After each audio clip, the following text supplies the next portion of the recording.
As Craig said, welcome and great to connect with you all again. Thank you for all your questions. It's really good to get a window on your thoughts and on your most pressing concerns.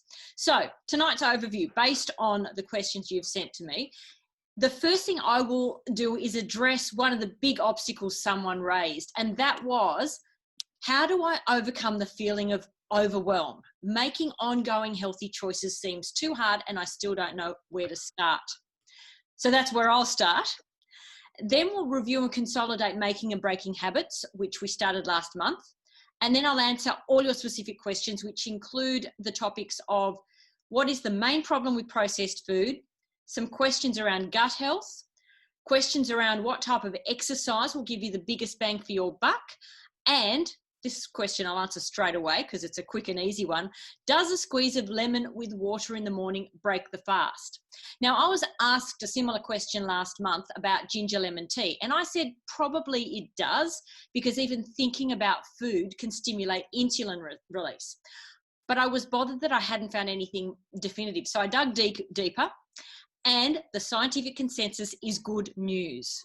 No, lemon, lime and ginger do not appear to break your fast.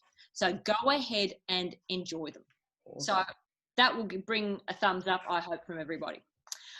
Okay, let's start with that feeling of overwhelm. There's too much to do. I don't know where to start.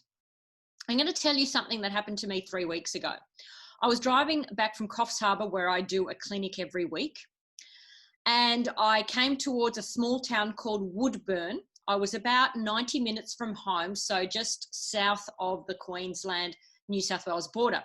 And there was a whole lot of cars waiting, and I thought, road work? Wasn't sure, got out of my car. Paramedic came up to me and said, look, there's been an accident. This is going to be blocked in both directions for the next 7 hours. I said, 7 hours? That must have been a really bad accident. And he said, it was. I said, what happened? He said 2 guys had a minor ding. Now, instead of just taking each other's details and moving on, they decided they'd have a big argument about this minor ding.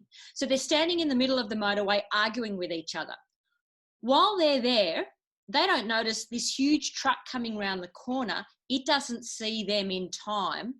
It slams on the brakes, but it's too late. This truck wipes them both out, killed. So these 2 guys die because they were fighting over minor details. This is a tragic story on so many levels.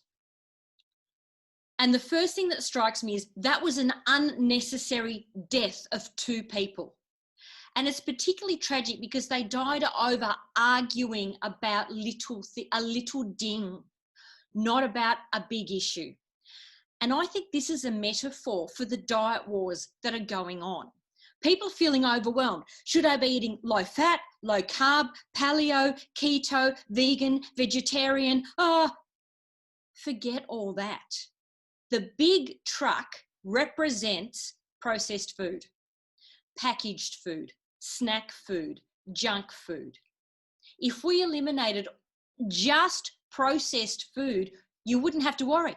Vegan is fine, vegetarian is fine, keto is fine, paleo is fine, as long as it's whole food. The reason everybody says going on their particular diet has improved their health, they feel fantastic, they've shed excess body fat, is because all these diets tell you to eliminate processed food, not directly, but indirectly. By telling you you have to eat these foods, by definition, they're eliminating processed foods. So let's start with eliminating the big truck. Get rid of processed food and just cook as much as you can from scratch. Now, I will elaborate a little bit about processed food later, but just as a starting point, no junk food, no fast food, no snack food, and then you wouldn't have to worry about keto, paleo, vegan, vegetarian, high fat, low fat. That would take care of itself. You just follow what you feel like eating from all the whole foods available. And the second thing that's the big picture, like if you're overwhelmed, where to start, I'm going to give you 5 steps that start with S, 5 things on your checklist. Number one, if you do these 5 things, and by the way, none of these cost anything. If you do these 5 things, your health will go through the roof, and everything else, like dominoes, will follow from there. Number one, focus on getting regular good night's sleep. Remember, they're all going to start with S. If you're not sleeping well, number one, you wake up with hormones that make you feel hungry. You're more likely to have cravings. You're less likely to have willpower. Your brain is not going to be operating as well. Your cortisol levels are higher. So even if you keep your eating to a minimum, you're going to store more of your food as body fat because you've got high levels of cortisol. So number one, prioritize a good night's sleep. Don't worry about anything else. Get that in order.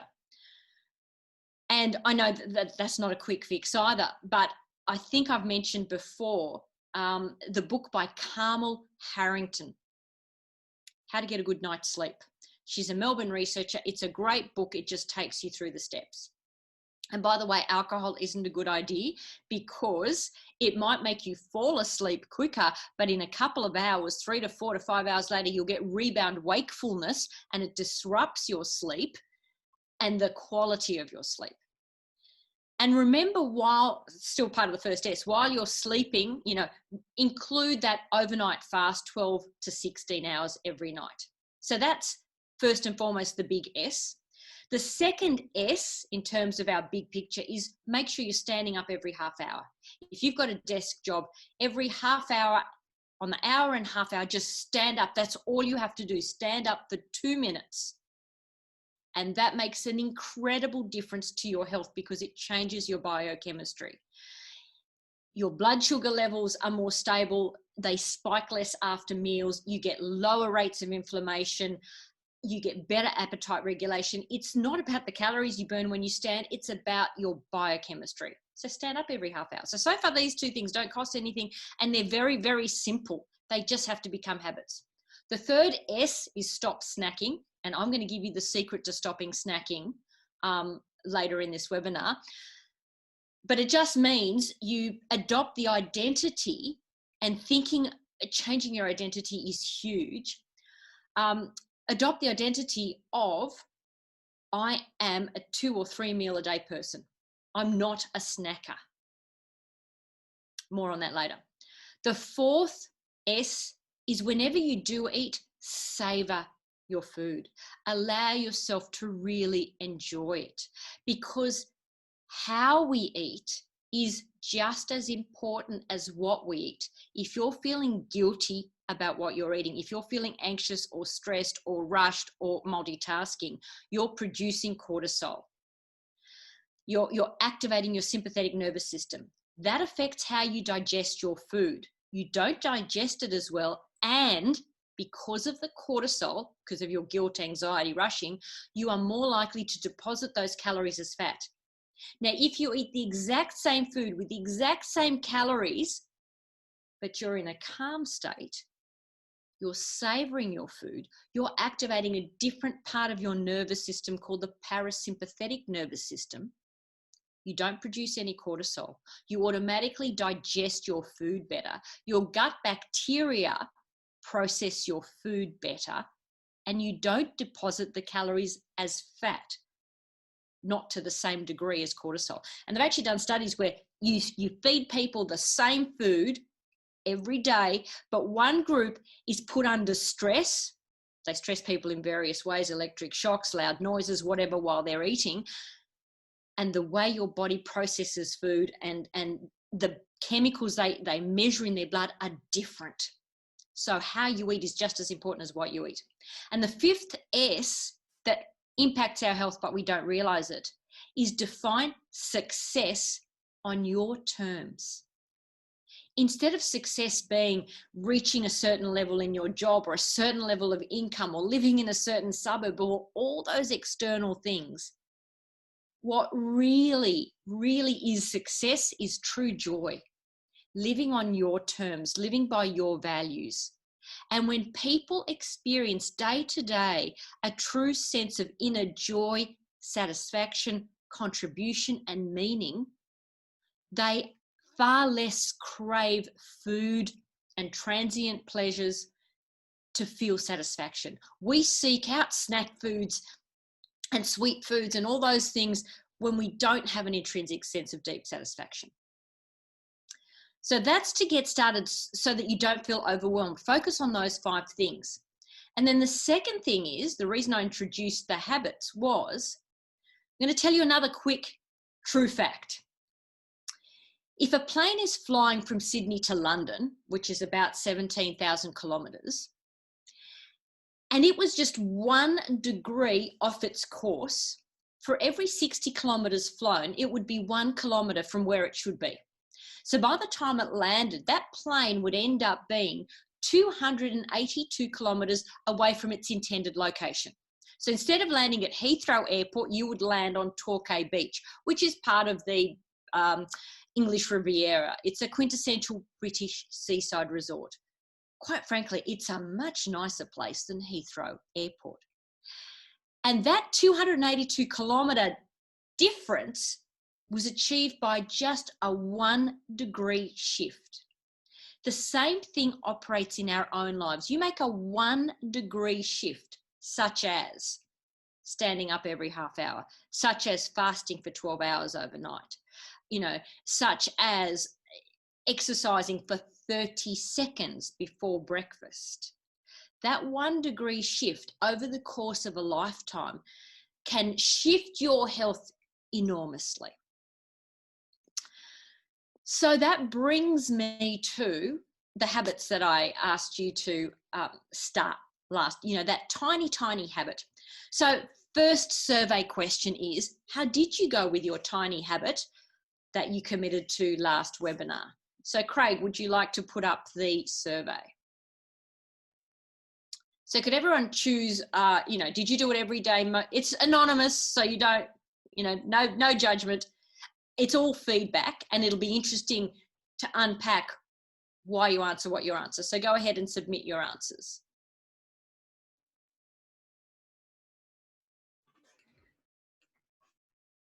And then Craig will tell us the result. Yeah, we've got 13, 14.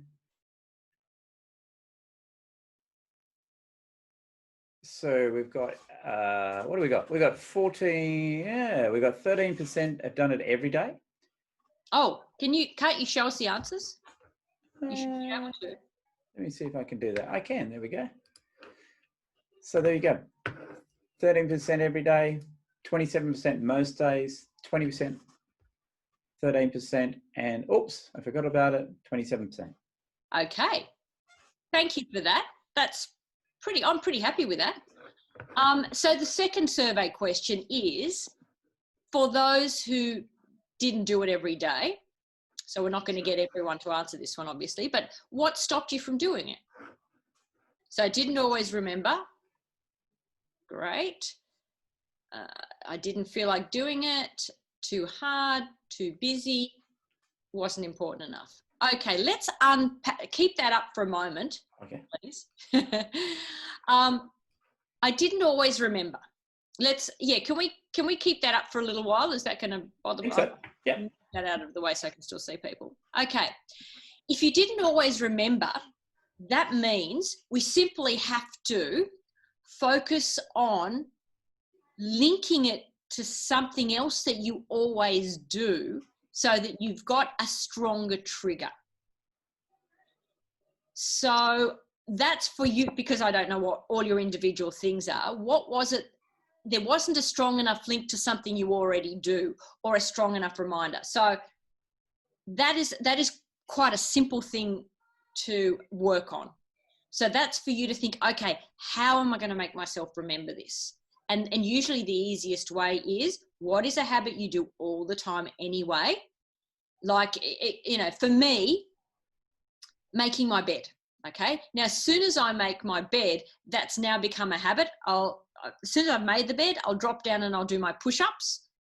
And then the push-ups is the trigger for doing the meditation.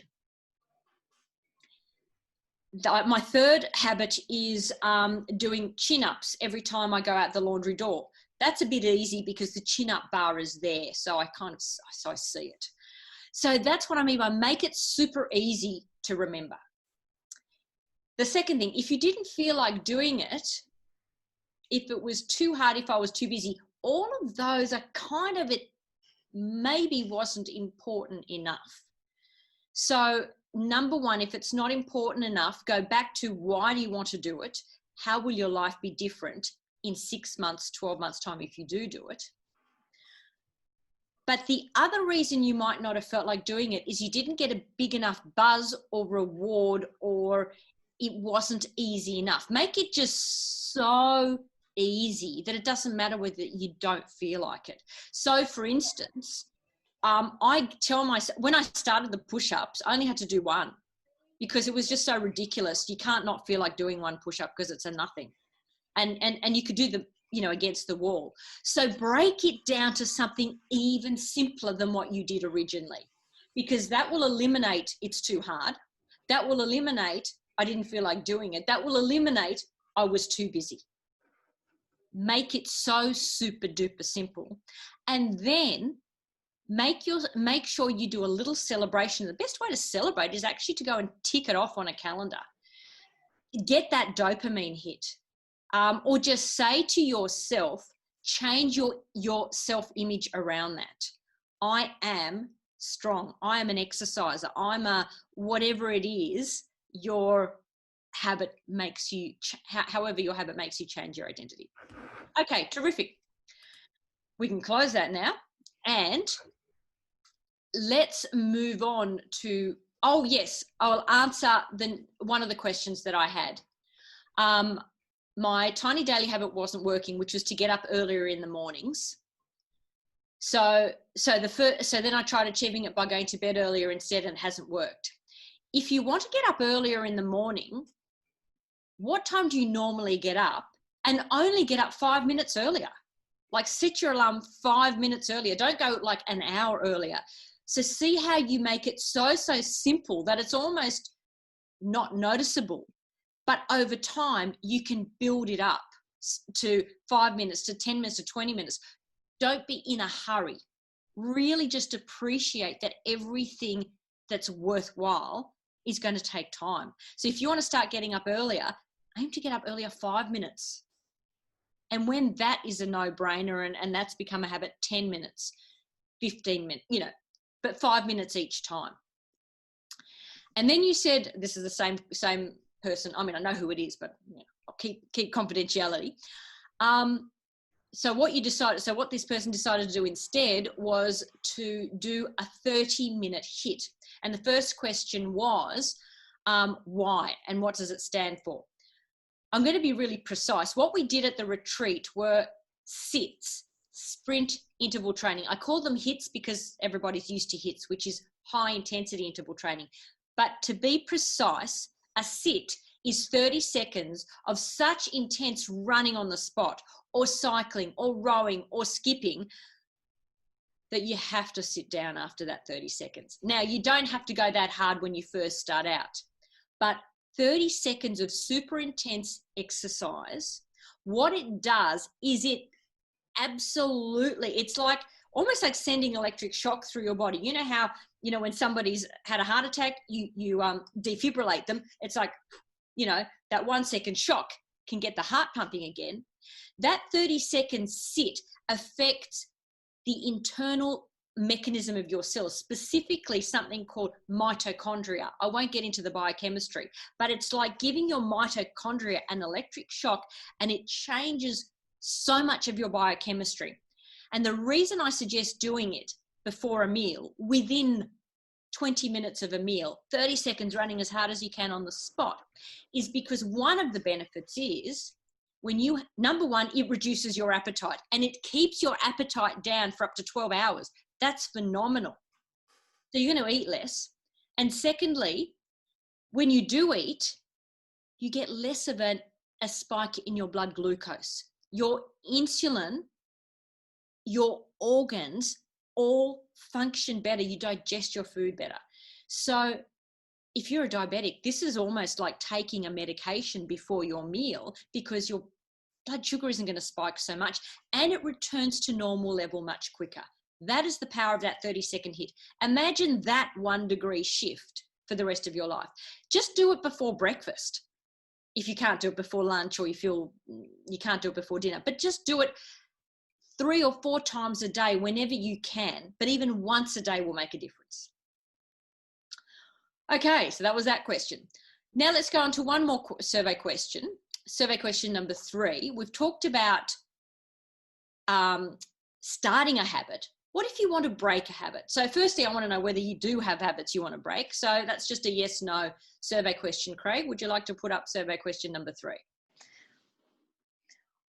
That's probably most of you, bar one. So given that 93% want to break a habit, the person who doesn't, you can just coast for a little while and just listen gleefully for the instructions. So because breaking a habit is harder than making a habit, I'm going to break this up. I'm only going to give you half the steps this webinar and the other half steps next webinar. Otherwise, it really is overwhelming. Doing things in bite-sized chunks is just so much more effective. So I'm going to give you 5 steps now. Jot them down, but I will email them to you or make them available to you. So how do you break a habit? Firstly, write it down. You know, what is this habit? For example, mindless snacking. You know, I snack too much, or I eat too fast, or I drink too much soft drink, or I drink too much alcohol. So whatever it is, write down what it is you want to give up and what you want the end picture to look like. That's step 1. So you've got a clear picture of what it is you want to achieve. Number 2, why? Tap into your why. So what are going to be the specific benefits of breaking this habit? Can you get excited about it? So you don't need to answer these questions now. Just know that by next month, you'll have clear answers for this. And then the 3rd step, and this is related to the 2nd step, how will you feel in 1 month's time if you've broken this habit? How will your life be different in 6 months, in 12 months, in 5 years? Just jot it down, the difference that it will make no longer to have this habit. Number 4 is to adopt the attitude that the harder it is to achieve, the greater your satisfaction when you have achieved it. The greater the buzz you'll get when you look back and go, I succeeded at that. So this step 4 is just to have the attitude that life is about growth and the process is as important as the end result. What am I proving to myself by quitting this habit? And number 5, step 5, this is really, really important for you to recognize. What is the trigger? When does this habit happen? Where does this habit happen? And what happens immediately before? Now, you might not be aware of all that right now. That's why you've got the month to figure this out. And the other thing to note is some triggers are intrinsic, that is, they're triggered by a thought or an emotion. And some triggers are extrinsic, for example, something in your environment. For example, walking past the vending machine at work, for instance, you just go, oh, you know, I've got to have that snack, or it just triggers you wanting that snack, or walking past a bread shop and you need that croissant, or whatever it happens to be. So there are your 5 steps. I will email them to you, but that is what your task is between now and next month, to get really clear and achieve those 5 steps. And then next month, we'll finish the process. All right, the next question was, is all processed food unhealthy? And the answer is no, because there's levels of processing. I mean, strictly speaking, cooking is a level of processing. You know, milling wheat is a level of processing. So when we speak about processed food, that's not what I'm talking about. Processed food refers to when I talk about processed food being unhealthy, I'm talking about ultra processed food. And ultra processed food is defined as food containing the following 7 things. So this is your checklist, and you can actually download checklists from my website, startslimmingtoday.com/resources, and you'll see real food checklist and, you know, what's wrong with processed food. But basically, these are the 7 things that are off your menu, because these are the 7 things that promote inflammation. lead to the buildup of toxins in your body, and actually impede communication between brain cells. This is why you don't want them. And they negatively affect our gut bacteria. So if when you pick up a packaged product, it has one of these things, leave them on the shelf. If it doesn't have any of these things, then you're fine. So for instance, we've talked about tin tuna in olive oil. That's fine.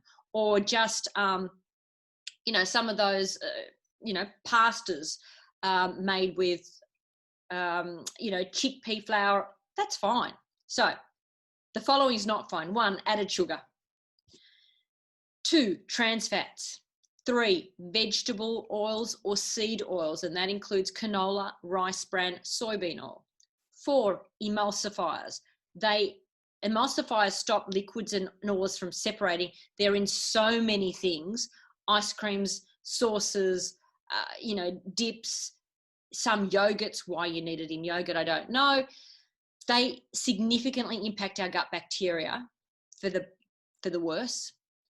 5, anything any ingredient that's a number, just obviously it's a chemical, you don't want it. Artificial colors, flavors, and preservatives. And if there's anything you don't recognize or can't pronounce, leave it on the shelf. Other than causing inflammation and toxic buildup in our bodies, the other thing that recent research has found is a problem with processed food is because it's nutrient poor and less filling. Most processed food has the fiber removed in order to prolong shelf life.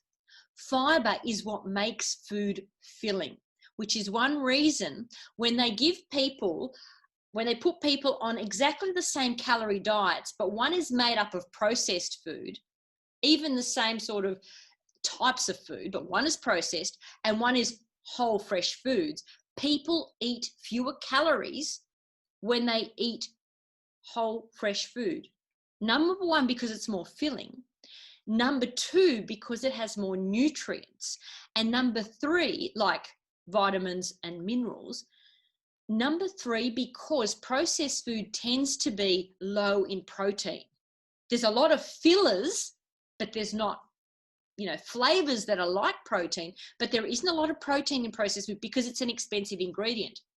And what research has just very recently come out, they've studied locusts, they've studied mold, they've studied baboons, and they've studied human beings.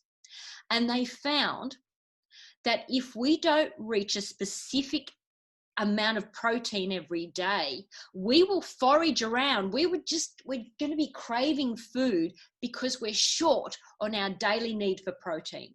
So this is one of the tips to stop snacking. The first thing I now tell people is, are you getting enough protein in your diet? So the next question is, how much protein do I need? And there's still debate around this. The answer is, if you're eating whole food and you are just prioritizing getting some protein, your body will guide you. Aim for about 75 grams per day. Now that's quite high. That's higher than I would have originally thought, but that is what the research is suggesting. On my website, you can get you can get a resource.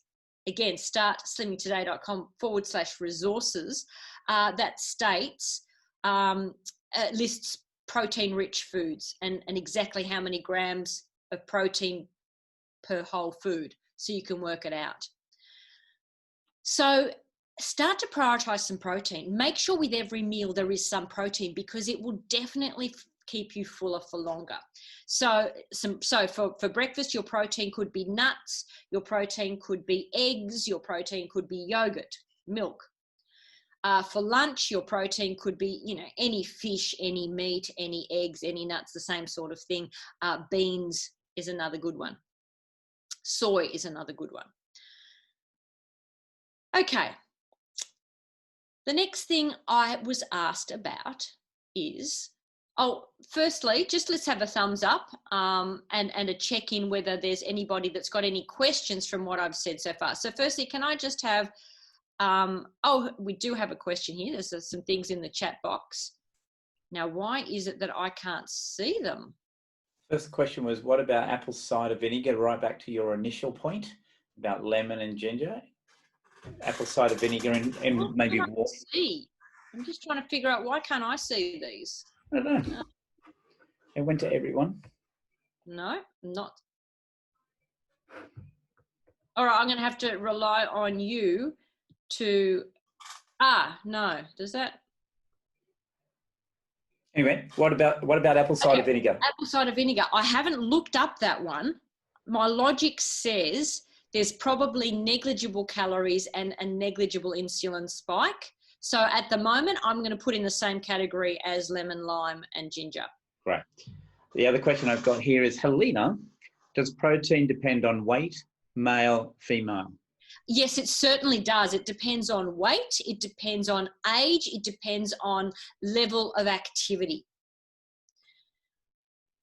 So it's interesting that what they're saying is people over the age of 65, about 20% of their calories should come from protein. So the question is, okay, what's your daily protein need? Over the age of 65, I'm going to guess the average person might need about 1,800 calories a day. So 20% of that, that's if you're over 65. If you're between about 30 and 65, probably 15% of your daily calories should be from protein. And at that age, you probably need about 2,000 calories a day in total. Women a little bit less. So in all of these categories, women a little bit less. And if you're under sort of an adolescent, you need a little bit more. You probably need about 18%. So under, in your 20s, around there and less, you would need about 18% of your daily calories as protein. Can you please state the 7 items to avoid in processed food again? How about I send them to you? So yeah, sounds great. Yeah, I'll type them up for you too, Bernadette. I've got them here, so I'll flick them to you as well. Great. Protein. I've constantly read that by following a whole food, plant-based diet and not necessarily including meat, etc., you can get adequate protein intake. The plants get turned into amino acid in the body. No, it's just that plants inherently, nothing is pure protein or pure carb. Well, there's very few things that are pure protein, pure carb, pure fat. Most things are a mixture. So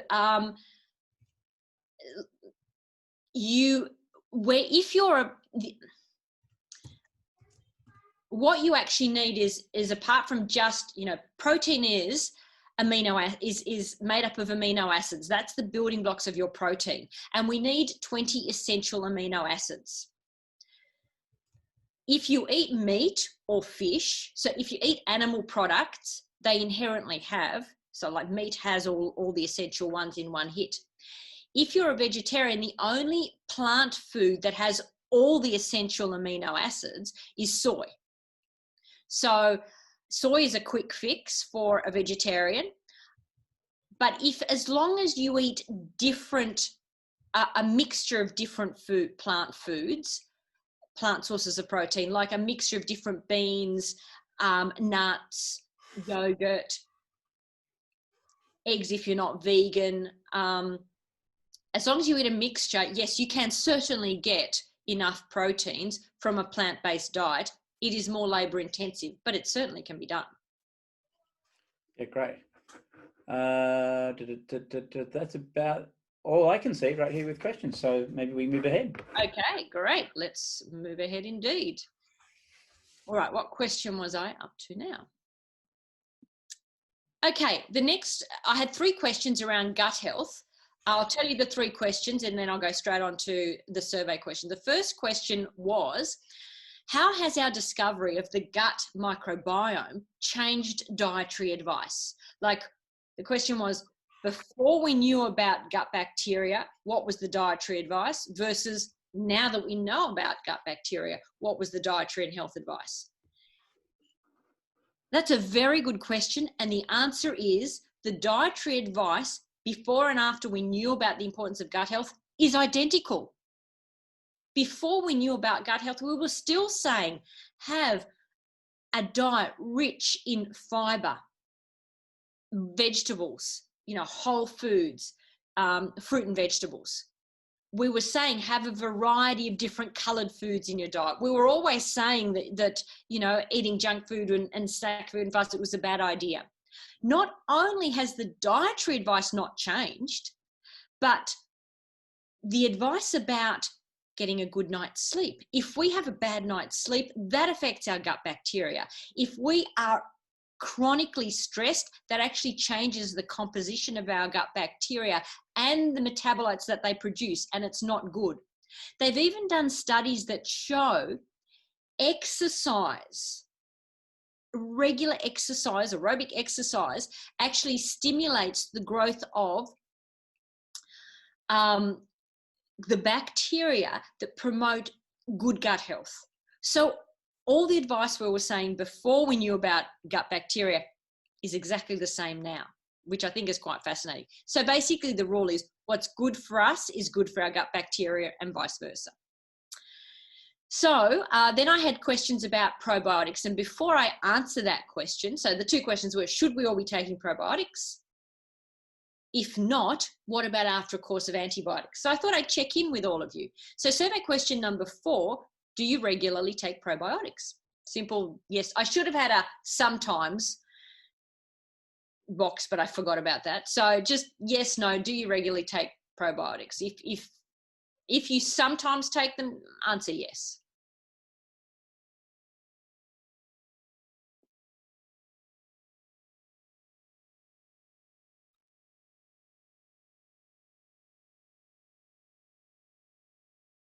And have people answered?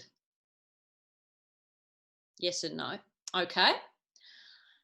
And now, before I even answer that, was just interesting, and I will answer that question shortly. The next survey question is, do you believe you should take probiotics after a course of antibiotics? So Craig, if you can pop that one up.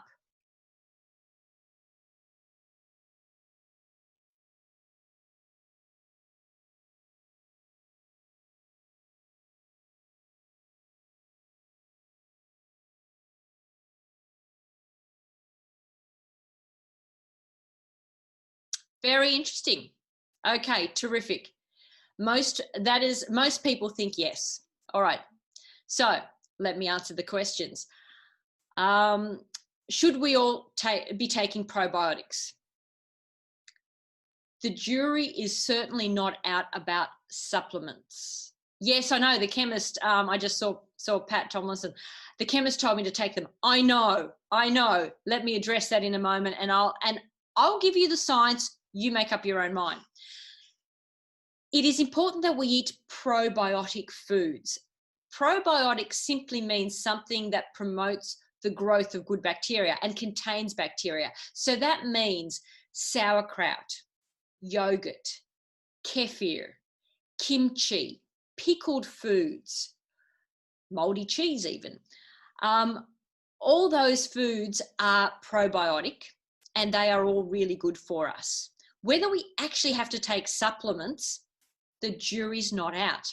Not only is the jury not out, but we don't even know what because we don't know what our composition is. And even if you send off a stool sample to a lab, you'll get a different result from different labs. The science is not there to answer that question, but the science has answered one question.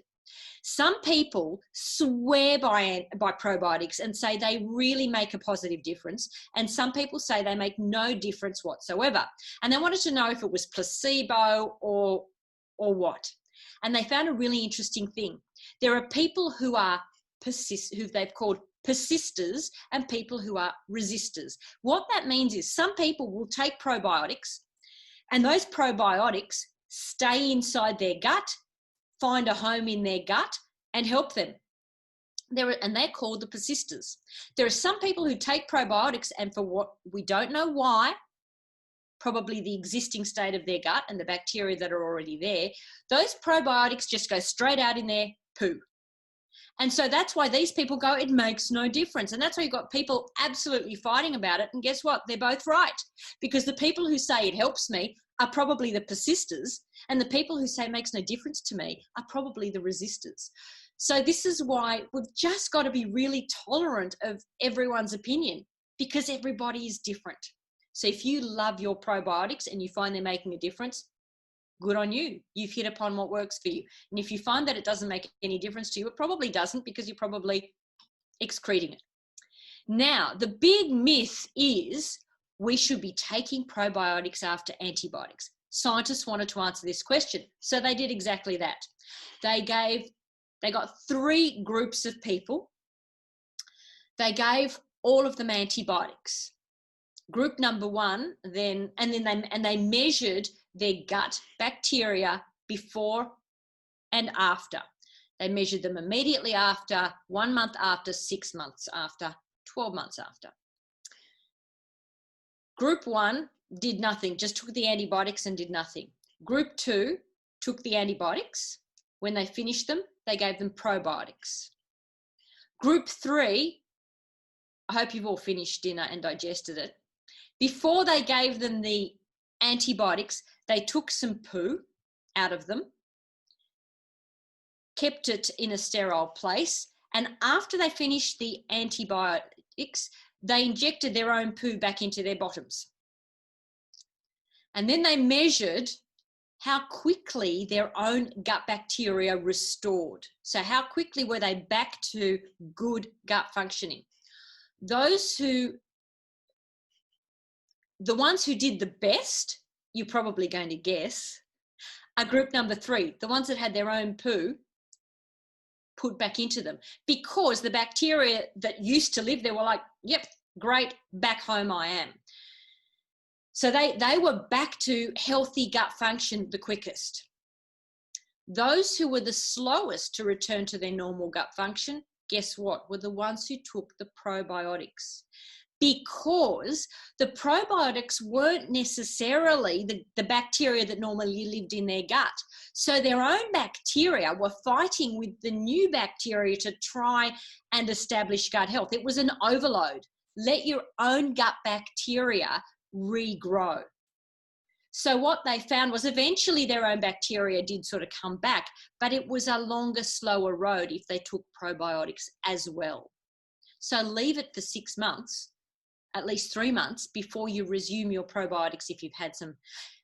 Probably, actually, if you're already taking probiotics, then that's a different story because you're already used to them. But don't just start your probiotics after your antibiotics. So I've just saved you some money there. But yeah, it's a really, really common myth, and I think it's really important to explode these kind of myths. Okay. Final few questions, which is just as well because we're right about at time. Somebody wanted to know, brown is better than white. Brown rice is better than white rice because it means it's whole grain, that you've got the added fiber. So yes, in most cases, brown or wholemeal flour is healthier. Brown wholemeal pasta is healthier. So the question was, is brown sugar healthier than white sugar? So let's see what you come up with there. That's the 6th survey question. Do you believe brown sugar is healthier than white sugar?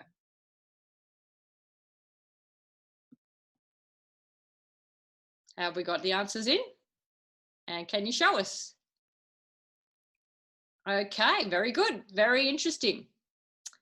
So the no's are correct. Why?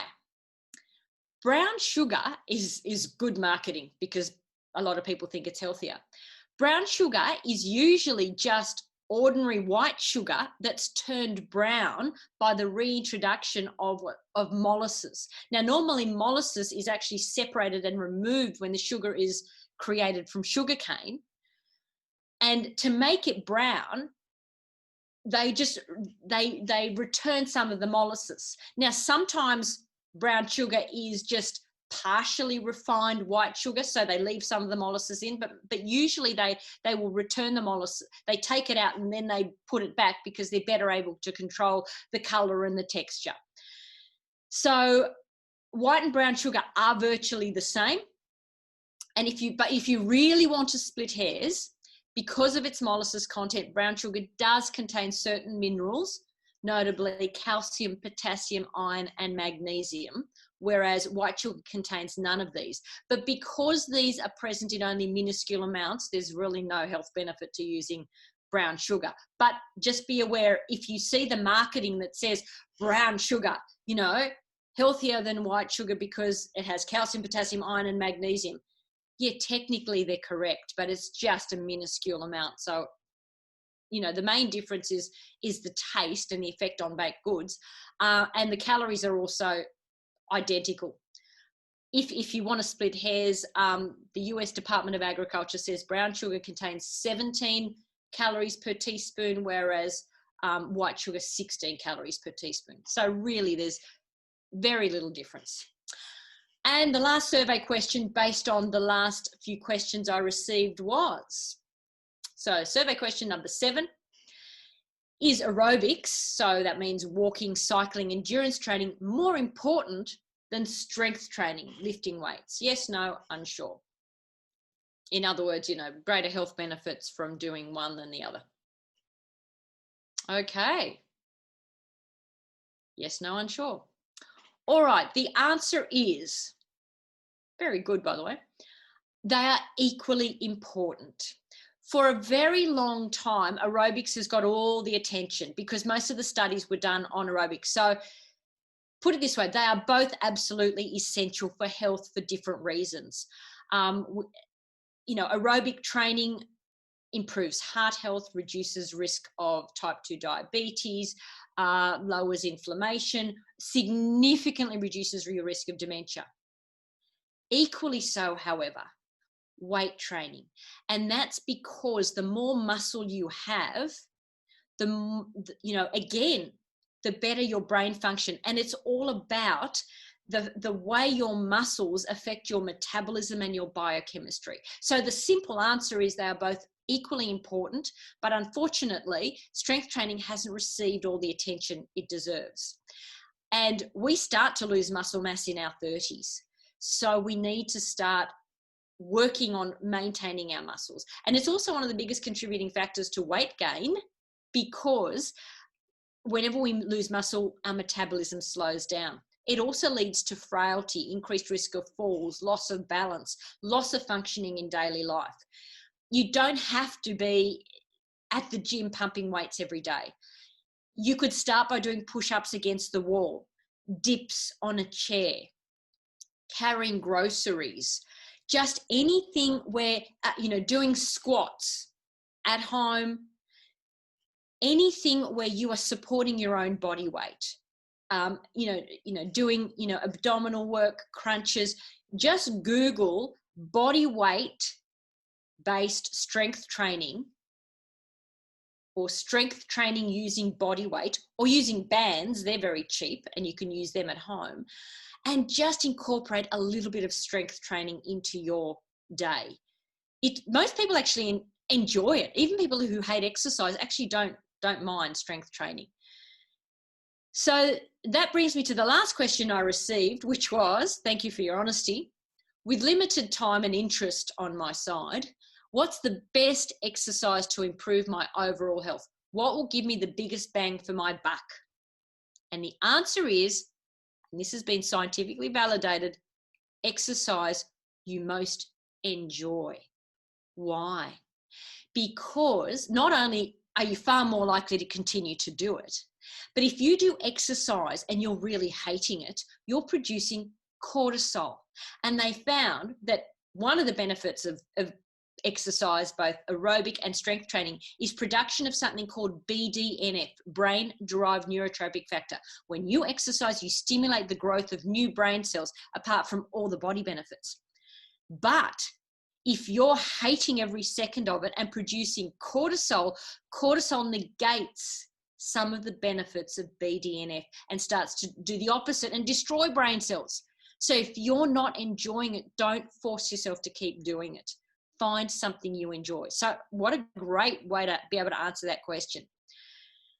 The other, if I want to expand on that, mix it up and make sure you move every day.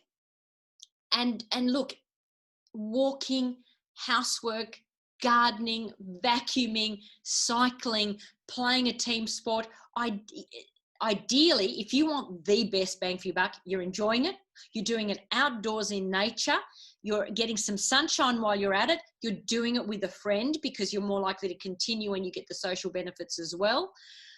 And you're doing something, not always the same thing every day. And I'm going to give you 3 things to aim for.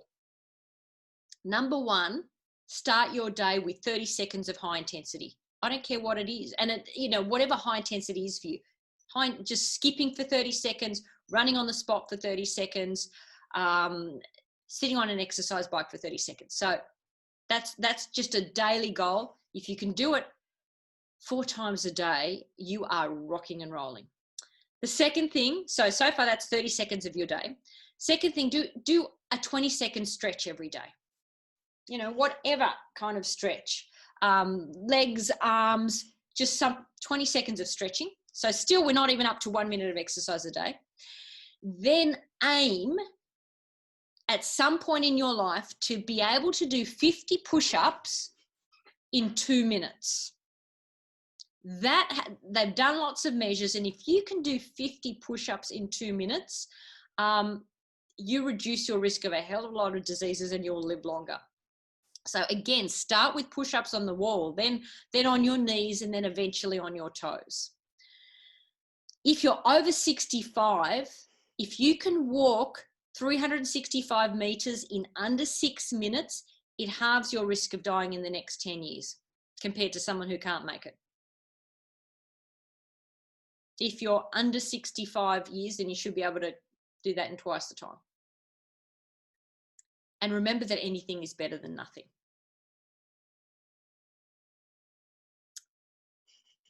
So there we have it. And just remember, the 2 big takeaways are, remember the big picture, the truck.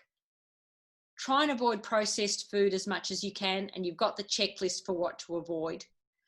And remember the 1 degree shift. If you do those tiny little things every day over the course of a few years, your health will just be on a completely different trajectory. Okay. Have we got time for any quick questions that anybody might want to chat? Put in the chat. I personally do, but any quick questions from everyone? If there's anything on your mind. Got thumbs up from Paul and Pat there. Thanks, guys. And how did you find that? Yeah, we've got rounds of applause. We've got thumbs up from Monica there as well. Thanks, Monica. Lovely. Claps from Melinda and Anne-Marie. Awesome. And Rachel's clapping now. It's gone wild. Well, it's always a pleasure. As I said, I'll send you those few notes that I said I would, I think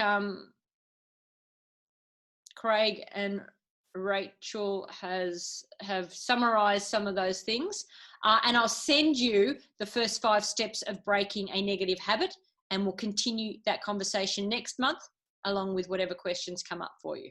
Wonderful. Thank you so much for joining, everyone. It was great to have you on board again tonight. Thanks, Elena, for your time and your enthusiasm and passion as always. And we look forward to seeing you next month. Is that a wave in the background there, Pat? Somebody? Oh, yes, that's Donna. Hey, Donna. Thanks, guys. Thank Take you, care everyone. and enjoy breaking that habit. All the best.